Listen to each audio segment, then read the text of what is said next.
Menengok ke belakang, kerumunan orang bergegas maju, dan Zhan Jinrong mau tidak mau mendengus dingin dan berkata, sekelompok elang.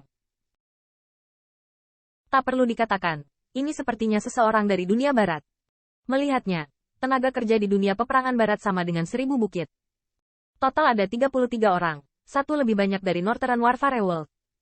Namun, Qin Yichen mencari sebentar dan menemukan bahwa tenaga kerja di bawah Raja Abadi di dunia barat sebenarnya 2 lebih banyak dari miliknya, dan satu kurang adalah lapisan surgawi 2 Raja Abadi. Ini juga kabar baik. Namun, ketika orang-orang dari dunia perang barat dan orang-orang dari suku dunia berdiri bersama dengan sengaja atau tidak sengaja, penindasan tiba-tiba mengubah wajah dunia perang utara. Kesenjangan kekuatan bisa dilihat sekilas dari jumlah orangnya.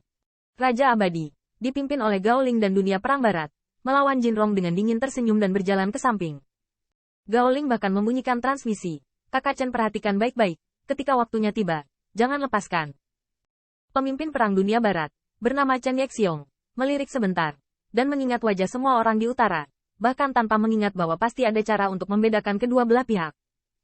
Hanya ketika Chen Yexiong melihat pemuda dengan wajah tampan di antara orang-orang di dunia berperang utara, dia tidak bisa menahan diri untuk tidak terkejut. Bocah itu, apakah itu Qin Yichen di dunia berperang utara? Kenapa dia ada di sini? Gao Ling dengan dingin tersenyum. Saya hanya ingin mengatakan bahwa anak itu adalah Qin Yichen. Sepertinya keuntungan kita kali ini telah melebihi harapan. Chen Yexiong juga mengedipkan matanya dan terlihat dingin. Setelah berpikir sejenak, dia berkata, meskipun saya tidak tahu mengapa Zhan Wuyuan mengirim anak ini, tetapi karena dia ada di sini, maka temukan kesempatan untuk membunuh mereka. Bagaimanapun, geng-geng ini, Anda semua harus mati. 2 orang, 3 kata, dan 2 kata, menentukan kematian Qin Yichen. Seolah-olah di mata mereka, yang terakhir hanyalah kontribusi tak terduga dan rejeki nomplok itu saja. Faktanya, beberapa hari terakhir ini telah lama bernegosiasi dengan dunia barat, lagi pula. 1000 gunung tidak sama sekali lihat apa artinya. Dan Zhan Jinrong membagikan potongan batu giok kuno.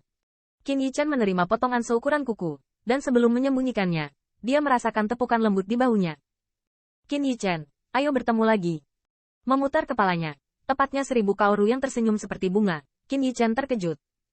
Dia benar-benar tidak menyangka akan bertemu 1000 kaoru di sini. Gadis Suner, apakah kamu datang untuk melihat kesenangannya? Awalnya saya ingin bertanya apakah itu selamat tinggal ke dunia selatan, tetapi Qin Yichen selalu merasa sedikit tidak menyenangkan. 1000 kaoru mendengar ini, tersenyum kaku, dan wajah cantik itu menjadi malu. Ada apa?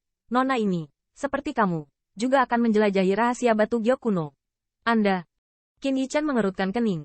Memikirkan seberapa kaya pecahan batu giok kuno dari dunia peperangan selatan Anda. Namun, Qin Yichen tidak terkejut, bahkan tidak mengkhawatirkan keselamatan 1000 kaoru. Belum lagi para ahli di dunia perang selatan harus dilindungi di mana-mana. Bahkan dalam perjalanan ini, saya khawatir lingkaran dan komunitas perang besar akan dengan senang hati melindungi 1000 kaoru. Memikirkan hal ini, Qin Yichen tidak berani menghela nafas. Gadis ini sangat baik. Melihat penampilan Qin Yichen, 1000 Sun tiba-tiba tidak mau. Kenapa? Bahkan menurutmu aku akan dihalangi? Qin Yichen melambaikan tangannya. Tidak, saya hanya berpikir Anda. Harus ada banyak batu giok yang rusak kali ini. Tidak apa-apa, 1000 kaoru baru saja ingin menjawab, tetapi menyadari bahwa itu tidak benar, dan tiba-tiba menjadi lebih marah. Tetapi sebelum dia melakukan serangan, dia ditarik kembali oleh seorang pemuda tampan di belakangnya. Qin Yichen Qin Pilmaster, saya telah lama mendengarkan Xiao Sun mengangkat Anda. Terbang ke 1000 berikutnya, lama setelah lama. Pemuda itu terlihat maskulin, jubah biru dan putih yang sopan, dan gaya percakapan, tetapi juga gaya semua orang. Ini tidak malu-malu dan bangga, tetapi ketenangan sejati dan kepercayaan diri yang luar biasa.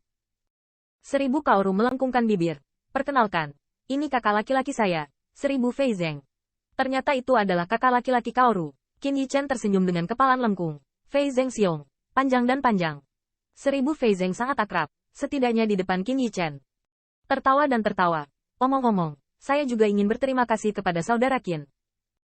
Untungnya, Anda saling membantu sehingga kota Kilin Surgawi lolos dari malapetaka. Qin Yichen belum menjawab, jadi saya melihat 1000 Sun Qi sedang menginjak. Kakak, jangan balikkan akun lama. 1000 Fei tertawa, dan Qin Yichen tertawa. Itu benar. Jika bukan karena pembayaran 1000 untuk kaoru, maka kelompok penegakan hukum di kota Kilin Surgawi datang. Mungkin orang lain sudah diajari makan makanan tuan, tapi 1000 kaoru berbeda. Ini pasti membuat Raja Abadi di Kilin Surgawi menangis dan memohon untuk mengirim leluhur kecil ini pergi. Apakah Anda tidak lolos bencana? Dan saat ini, melihat 1000 kaoru duo berkata, Ini adalah kakak perempuan Xuan saya, 1000 Zixuan.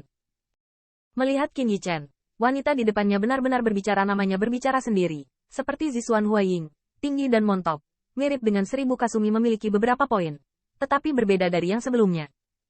Wajahnya yang lembut 5 resmi band dengan sentuhan dingin yang tinggi agar orang tidak masuk. Tidak hanya panca indera, tetapi bahkan temperamennya. Qin Yichen tersenyum dan melengkung.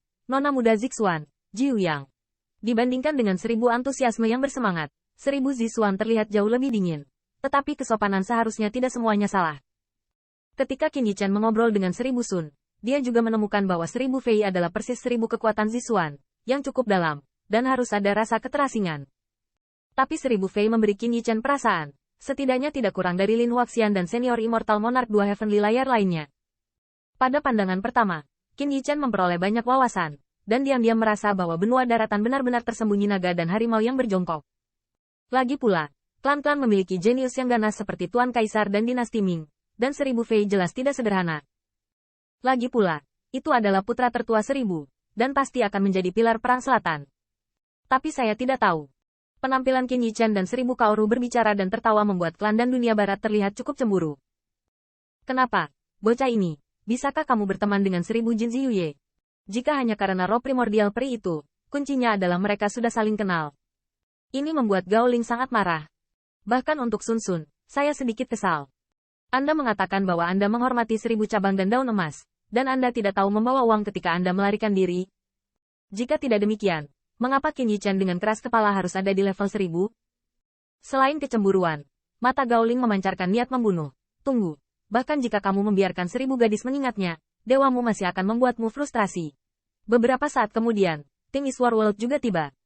Qin Yichen juga merasa cukup misterius tentang dunia perang timur, karena dunia perang timur biasanya tidak memiliki banyak kontak dengan dunia perang lainnya. Kecuali untuk acara seperti Alchemy Dao Heaven's Chosen atau hari ini, itu bukan publisitas. Tetapi Heaven's Chosen sudah cukup untuk melihat kekuatan Alchemy Dao di dunia perang timur tidak kalah. Dan momentum yang diungkapkan oleh pameran publik ini perjalanan juga bisa dilihat puncak gunung es perang. Dunia perang timur, total 35 orang. Kedua pria itu, yang dikepalai satu sama lain, memiliki penampilan yang sangat mirip, tampaknya saudara kembar, dan keduanya memiliki pedang kuno di pinggang mereka. Tampaknya pedang itu memiliki kombinasi yang kuat.